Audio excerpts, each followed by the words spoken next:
Bem-vindo à nossa aula número 7, cujo assunto será ordenamento. Seja uma lista qualquer, né? Imagine aí uma lista qualquer, não ordenada, quer dizer, os números aqui estão, as letras, os caracteres, os textos, seja o que for, seja qual for o conteúdo dessa lista, imagine essa lista de uma forma não ordenada. Então qual seria o procedimento para colocá-la em ordem?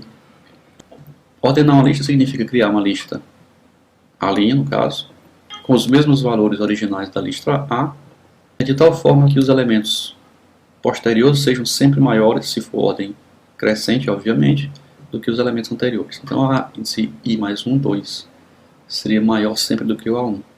O AN sempre maior do que o AN menos 1 para uma lista de ordem crescente.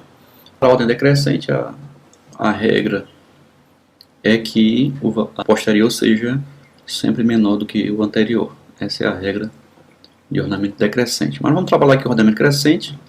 Enquanto que o ordenamento decrescente fica aí como uma pequena modificação que você possa fazer em qualquer dos algoritmos que foi aqui mostrado.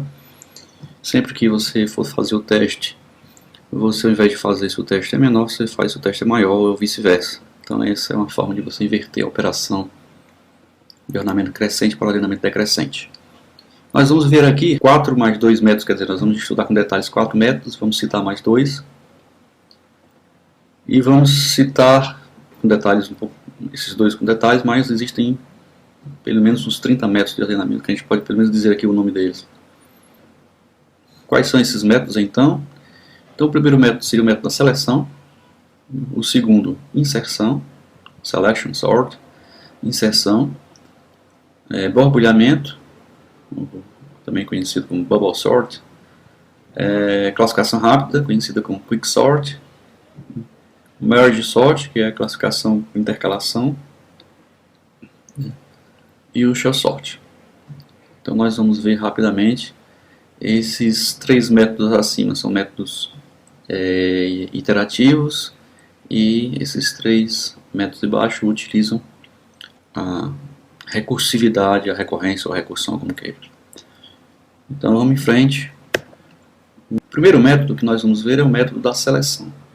O método da seleção consiste em pesquisar em uma lista o menor elemento e trazer esse elemento para a primeira posição. A seguir, nós repetimos para a segunda, para a terceira, até a última posição da lista, e assim nós teremos a mesma ordenada. Então seja a lista aqui A, 7, 3, 1, 4, 5.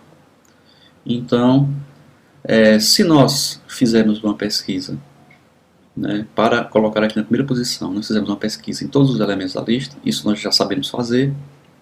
Nós vamos verificar que o resultado, o elemento, é o número 1. Então nós estamos querendo determinar quem vai estar na primeira posição e descobrimos que o resultado é o elemento número 1 por ser o menor da lista. O que nós fazemos então no passo 2?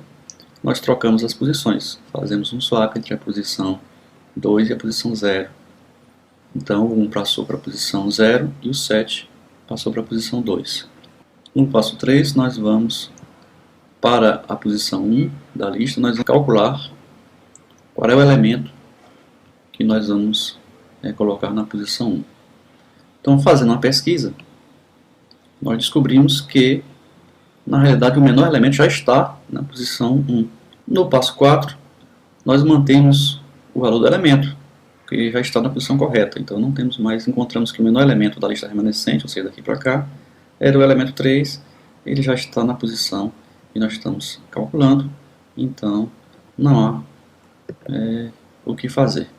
Então nós atualizamos a posição a ser calculada, quer dizer, deslocamos de 1, a próxima posição a ser calculada é a posição 2 da lista, e a seguir nós fazemos uma pesquisa na lista remanescente entre os 7, 4 e 5, qual deles seria o menor elemento. Encontramos o menor elemento, que é o elemento, são 3, o elemento 4. Bom, e nós então intercambiamos os valores, passamos o 4 para cá e o 7 para a posição 3. Em seguida, nós atualizamos o valor da posição a ser calculada, vai ser o penúltimo valor. Verificamos na lista remanescente, que são os dois números, 7 e 5, qual deles é o menor.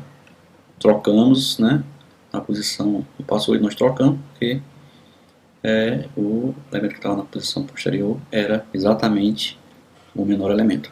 Quando chegamos à penúltima posição e intercambiamos, nós atualizamos o valor para a última posição, mas não haverá elementos remanescentes. Não havendo elementos remanescentes, a nossa lista estará ordenada e o nosso algoritmo chegou ao final, né? Então isso aí está implementado no nosso programa 39, que nós vamos ver agora. Bom, então aqui no nosso programa número 39, nós temos aqui algumas pequenas modificações em relação aos programas anteriores. A primeira coisa é que nós vamos importar um pacote chamado DateTime.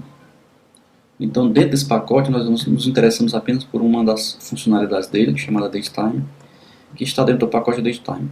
Isso no Python é feito da seguinte forma: eu coloco from, do pacote original, import a biblioteca específica que eu quero, no caso, o objeto específico, a classe específica que eu quero.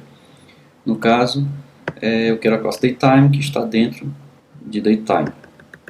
Então, vamos aqui importar o pacote DateTime.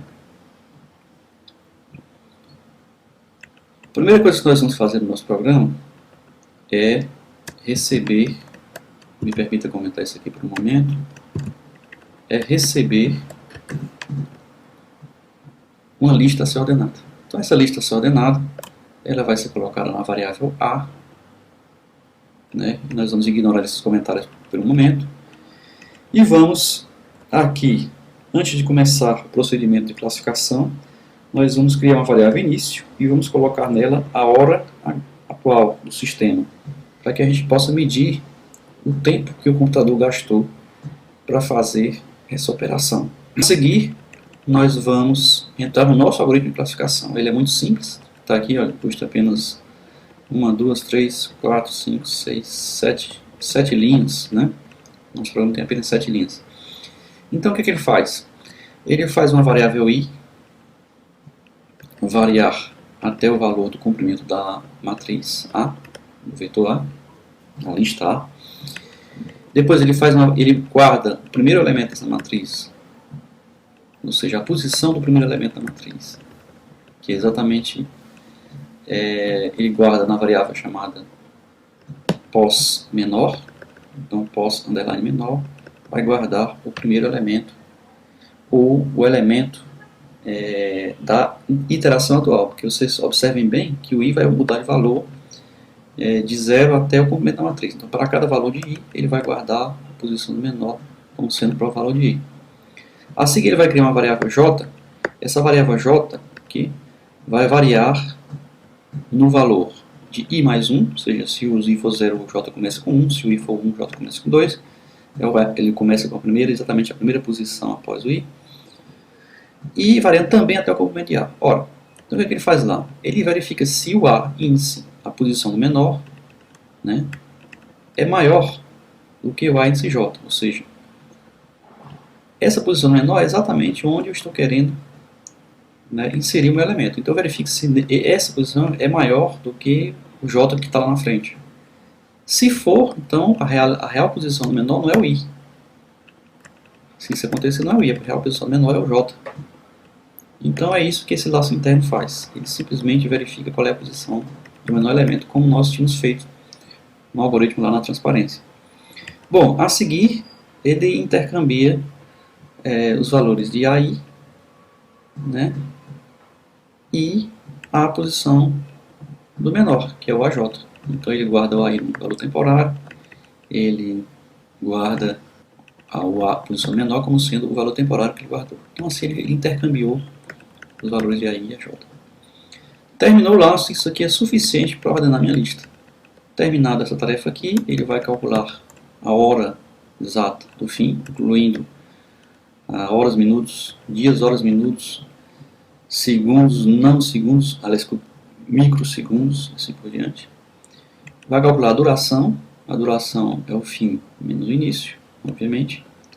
Essa duração é um objeto da classe Python, que nós vamos ver depois, no curso mais na frente, que é o delta time. Bom, e a seguir ele imprime a lista ordenada. Imprimiu a lista ordenada, a lista A agora já está ordenada.